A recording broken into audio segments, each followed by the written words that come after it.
Welcome everyone. We're going to join this one already in progress. That's because I started this and I did it during a live stream, and after a few hours I decided to call it quits on the live stream. So we're going to pick up here in time-lapse mode, and this one is called Into the Light.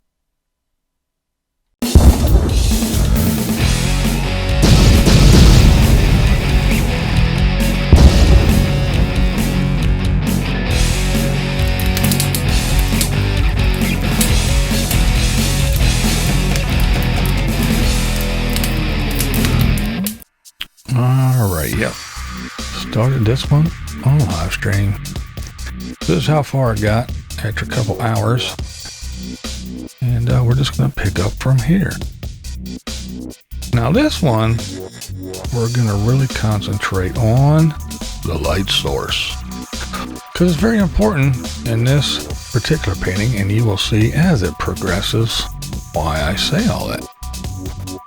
Right here, this little spot right here. I'm working on that little spot between those trees. That's where everything's going to originate from and come this way as far as lighting goes. So as we're doing this, we have to keep this in mind. The light is coming kind of from in front of us, at us, but a little bit to the right. No, to the left, excuse me, to the left. And we'll have to keep that in mind as we are progressing on in this painting.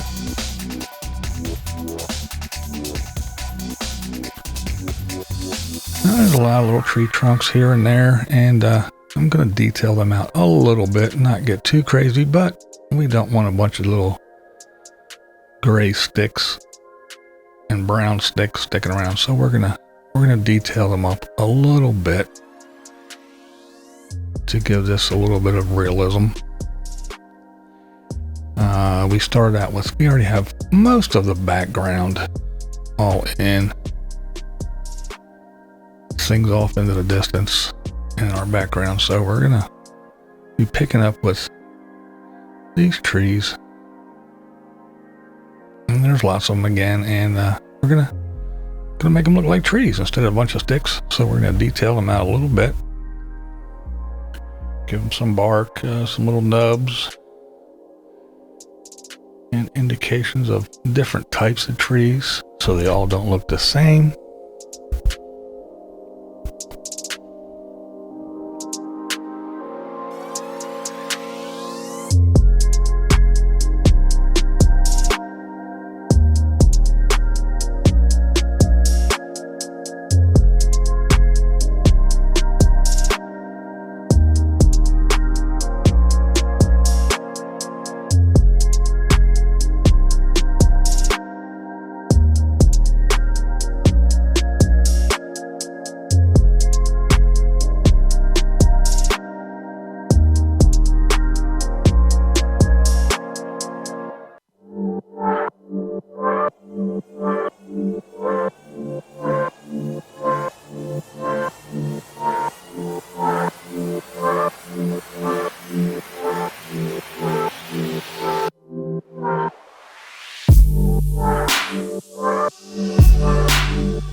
This isn't the typical thing here on this channel, but I do enjoy painting.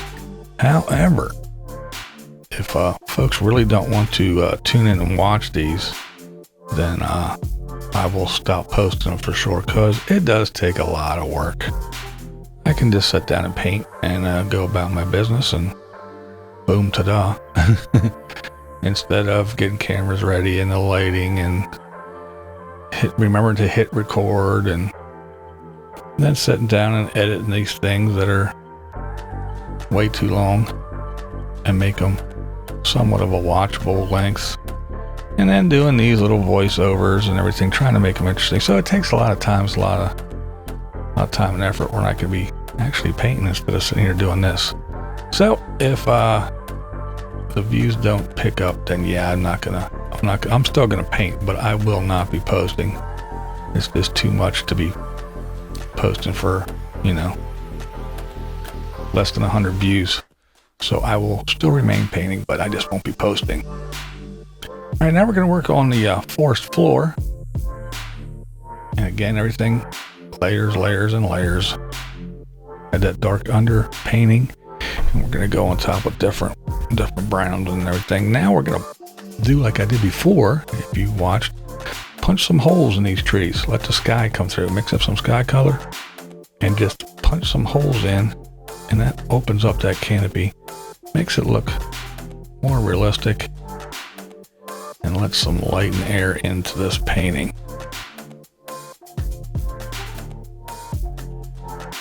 Now we're gonna figure out how this sun is coming through in between some of these trees and branches.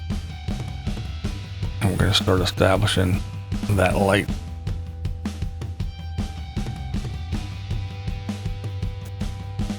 It's going to come across in some spots. It's going to hit the grasses and the dirt and the leaves and the trees.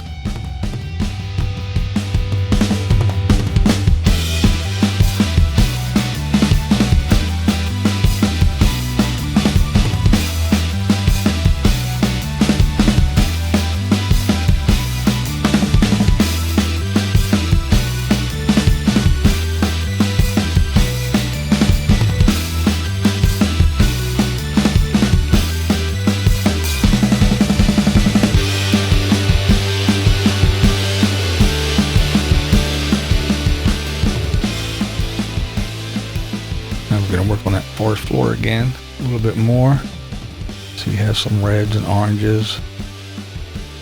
The thing with acrylics is you wait for layers to dry, and then you go in and you add to it, and you add more layers and layers and layers.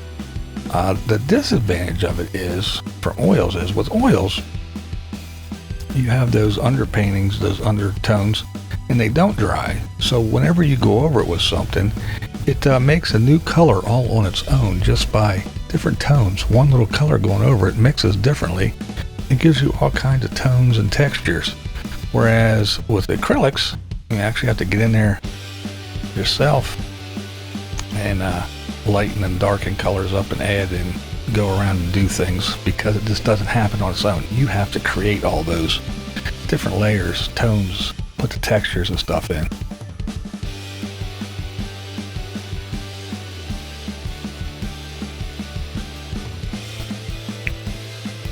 Now, keeping that light source in mind, remember I told you kind of zero in on that one little spot there between those trees, that little opening where everything kind of disappears off into. Well, as you can see, that's where we're going to concentrate, and we're going to say that most of our light's coming in through there. Now we do have some coming in from the side there, that left side. It's going to trickle in and make its way through, and it's going to come in over the top of the canopy there, trees, leaves, depending on how high the sun is up in the sky. There we go. See, we're going to concentrate it right there is where it's going to come. There's the source, and we're just going to let it creep on in across this little low spot here and meander its way back towards us.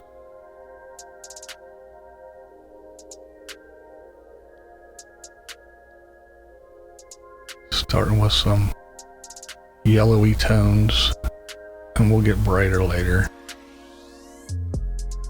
And some's going to sneak across in between some of those trees over there, and it's going to come in over on this right side, just kiss the tops of the grasses and weeds over there, bushes.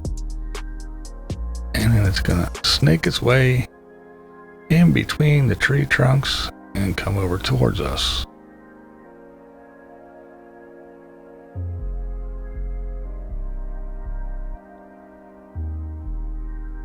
And then it's going to just catch the edges of some of the leaves that are laying there. Not the whole thing, so it's not going to be all lit up real bright, but you're going to get little glints and hints of things where it just catches an edge.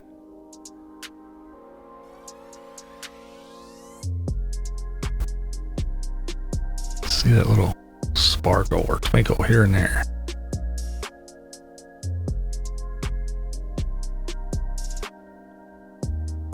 And then you have to also remember that in those shadows, you don't want it just stark dark brown or black or whatever for the shadows.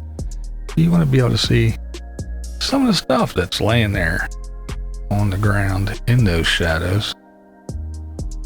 Otherwise, you're putting your underpainting in, your undertones. You got to remember, just put them everywhere. Don't say, oh, well, that's going to be a shadow. And we'll still be able to see that there's leaves or something there on the ground in those shadows. So don't neglect that part either.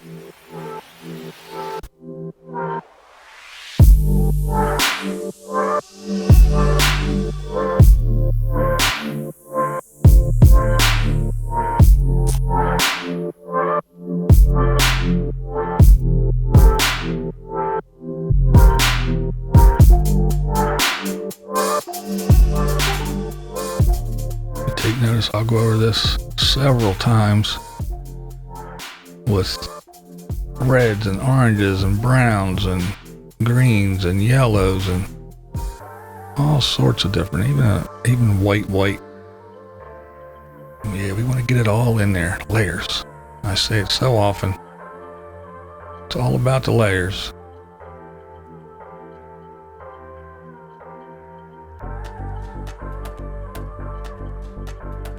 Now we gotta have some stuff. Gotta have some debris. Some things that just laying around. Branches, twigs, stumps, rocks, whatever. Gotta put some stuff in there. It's not all nice and manicured and well kept. There's stuff scattered all over, right? Well, let's drop it in there.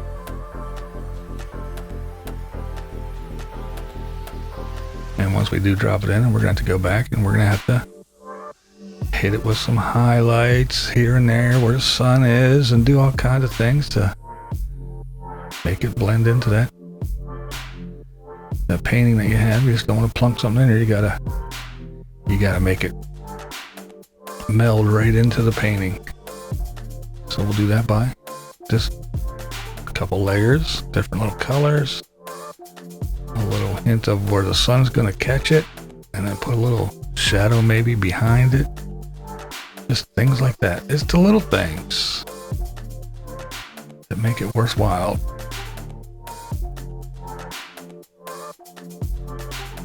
Just some of those things that you put in that draw someone's eye to a certain spot. Give them a focal point.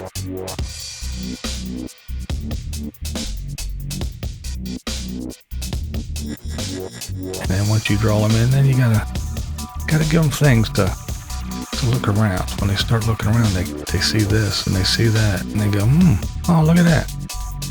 There's a branch over there. Look how the sun's just kissing the top of that thing. All kinds of little things like that.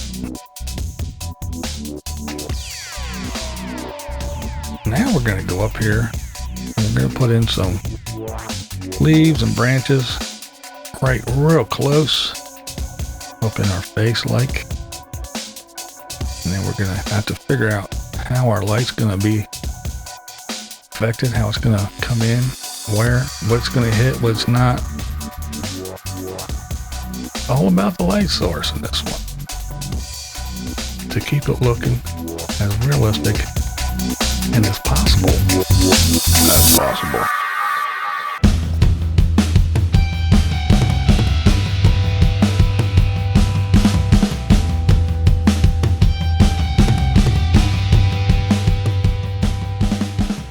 Notice that left side is in the light. There's going to be some light coming through and catching those leaves. Over there on the right side, not so much. So we're going to be using darker tones over on the right. And we're going to start with the lighter stuff on the right.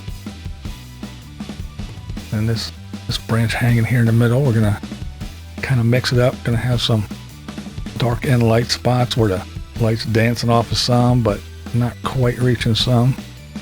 Because of our vantage point, we're going to have sunlight coming straight at us, towards us, but a little bit's kind of come over from the right. So it's going to catch some of these things a little bit differently. Said right again, it's going to be coming over from the left, excuse me. So everything on the right is going to be in the shadows, a little bit darker tones. But the sun will come through. It'll peek through and it'll grab some of those. And you'll see how we address that here shortly.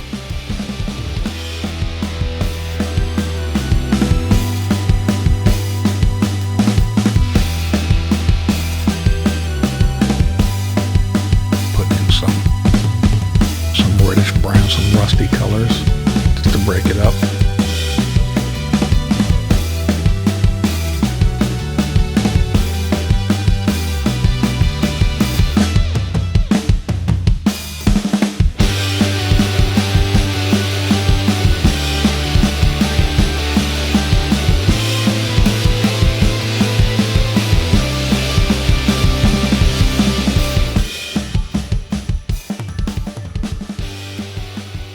I'm trying to keep that right side a little bit darker than the left side. Now we're going to go in here in the middle and we're going to throw in some highlights. And see over on that left side, we're going to have that in the sun. So it's going to get, the majority of it's going to be nice and bright. And then here we're going to think about where that sun is sneaking through and just hit here and there, not everywhere, but just a little bit over on that right side.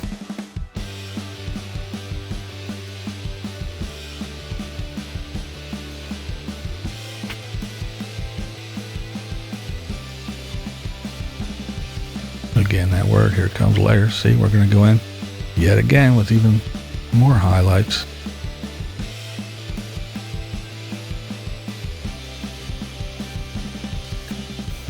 Here comes that sun. Look at that. Look at that. It's just sneaking through there. There you have it. Into the light. That's what I call this one. Just hanging out in the forest, walking around, roaming around in the shadows, and then you come to it. There it is, the light. Go ahead. Walk towards it. Into the light. Follow it down into the opening. What's down there? A little pasture, a meadow, a clearing? Only you can find out. What we do here is go back.